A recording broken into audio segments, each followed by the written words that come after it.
శ్రీకాళహస్తి స్వామి అమ్మవార్లను 30 మంది అమెరికా దేశస్థులు దర్శించుకున్నారు. ముందుగా సంప్రదాయ దుస్తులు ధరించి రాహుకేతు సర్పదోష నివారణ పూజలు చేశారు. అనంతరం స్వామి అమ్మవార్లను దర్శించుకున్నారు. విదేశీ భక్తులకు ఆలయ అధికారులు స్వాగతం పలికి ప్రత్యేక దర్శన ఏర్పాట్లు చేశారు.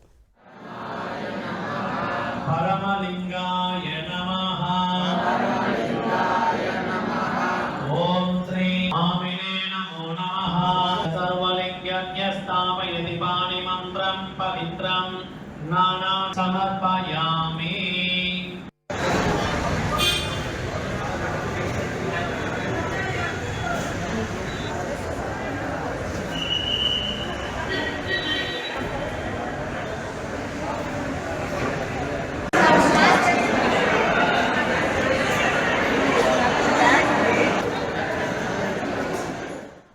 City lights